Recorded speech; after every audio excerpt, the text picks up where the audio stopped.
कथारे अछि घोड़ा चढ़ा ठारू संपद नाही, घर पड़ी ठारू विपद नाही। थरे घर पड़ीगले मनीष सर्वहरा होई पड़ी थाए। 10 थर चोरी हेले सेतिकी क्षति होई न थाए। एभली एक घटना सदेवकुंडा थाना अंतर्गत 9 नंबर वार्डर पणुआपदा अंचल देखा मिली। पणुआपदा छकरे साई भेराइटी स्टोर और पाखक लगी साई कृपा नीलगिरी स्वीट्स दुकान थिला। गतकाली राति 10टा पर यह दुई दुकानर मालिक क्षितिश पद्दार और मनोज कुमार दास बंद करी घर को फेरी। मात्र राति प्राय 12:45 रे उभय दुकान मालिक फोन कॉल पाइथिले कि सेमानक दुकान रे निया लगी जाइछि। उभय खबर पाई घटनास्थल को आसी देखिला बेल को हुतु हुतु होई उभयंक दुकान जोड़ुथिला। किछि समय पर कहारी फोन पाई दमकल बाहिनी गाड़ी आसी निया को आयत्त करिथिला। श्री पद्दार जोरदा गुटका चॉकलेट आदि पाइकारी दुकान करथिले। सेहीपरि श्री दास मिष्टान दुकान करथिले। प्रथमे श्री पद्दारंक दुकान रु शॉर्ट सर्किट जोगु दुकान रु निया लगी पाखरे थिबा श्री दासंक मिष्टान दुकान को निया संचरित होइथिला। श्री पद्दारंक कहिबा मुताबक तांकर प्राय 8 लाख टंका मूल्यर जिनिसपत्र और आसबाबपत्र पड़ी पाउंस हो जाइछि। सेहीपरि श्री दासंक नगद 9,000 टंका समेत प्राय 2 लाख टंका मूल्यर सामग्री पड़ी छारखार हो जाइछि। जिला प्रशासन सेमानक आर्थिक सहायता देबाकू उभय अनुरोध करिसेंती।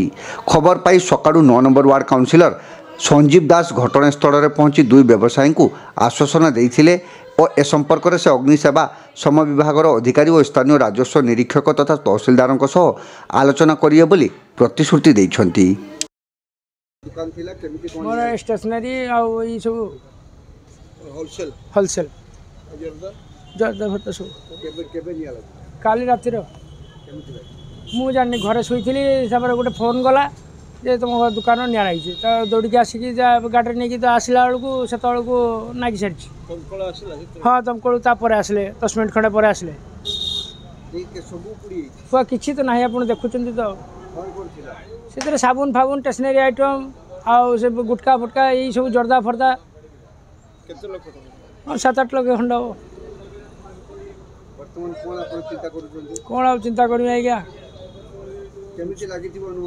से आप देखते जानी केरकम केरकम थी से मोर मुझे भाभी निआर निजे पड़ी मरजी बोली इन्शुरांस ना गुमटे इन्शुरांस हुए तो ये आमर ये वाला भी जो पानी ढाले से इलेक्ट्रिक जो पानी ढाले से इलेक्ट्रिक बरबर होगी निआ बाला।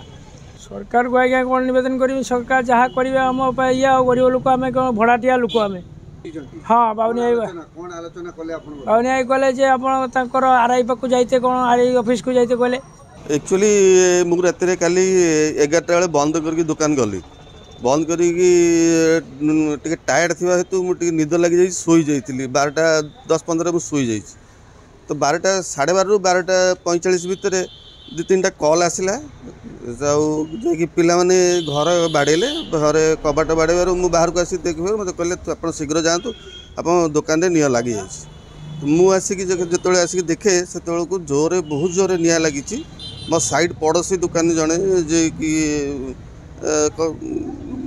जर्दा कॉस्मेटिक ये सब दुकान करता तो सही दुकान घर निआटा लगे आरंभ है निआटा लगुला जलूला पूरा तो जलिया भितर मु आसिक देखला बेलू सांगे से निआटा एत स्पीड्रे जलिला जे मो दुकान भितर पसला निआ आ मु इलेक्ट्रिक जो सप्लाई थिला मु भय जेहेतु मोर टीण दुकान आउ सटर मु हाथ मारे डरली तो मुझे किसी कथा खोली पार्ली निआर प्रखर एत जे भितर जलिकी मोर टोटाल दुकान रे सबकिछि जिनस जलीगला। जो साइड्रे मु बसुली कैश ड्र थिला आ मो पछरे मोर सीसीटीवी थिला मोर कैश थिला इलेक्ट्रिकल इक्विपमेंट्स गुड़ा थिला मोर कंप्यूटर थिला मोर फोन पे रो मेसीन थिला एमती मोर कैश थिला पाखापाखि 9,000 टंका मो कैश ड्र सह सब से गुड़ाक जड़ी पोड़ी पूरा पाउंस हो जाए पाखापाखि 1.5 लाख रु एबव टंकार जिनस मोर नष्ट हो गला।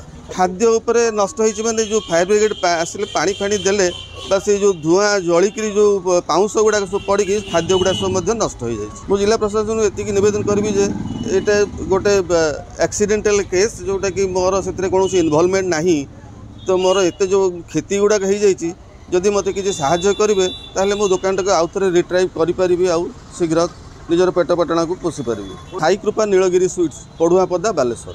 नहीं मो अंचल काली 2 गोटी रात्रि विलंब रात्रि 12:45 गोटे भितर निया लगी आशा करुँच सर्ट सर्किट कौन जगार निया लगी जेहेतु विलंब राति माने दुकान बंद करके जाइछंती जगा बाबू आमर भाई जो मिठा दुकानी कि राति गोटे पाखापाखि साधारण लोक कम्प्लेन देले दमकल बाहिनी आसिक निया आयत करचंती बहुत तांकर दुकान भितर सामग्री थिला पान मसला एवं ठंडा पानीय जल बिस्कुट इत्यादि एवं मिठा दुकान मध्य बहुत किछि जिनस तांकर भेराइटी मिठा थिला एवं स्नैक्स आइटम थिला सबगुड़िक जलिकी तांकर फ्रिज आउ मेसनरी जिनस मध्य नष्ट होईछि आउ सीसीटीवी फुटेज आमको आकलन लगुच 5-7 लाख टंकार ऊर्ध पाखापाखि होईछि मो तरफ आम आरआई को अवगत करेचु सरकार तरफ जहाँ साहाय्य चेष्टा करने अनुदान करूँ लिखिक अभियोग देव।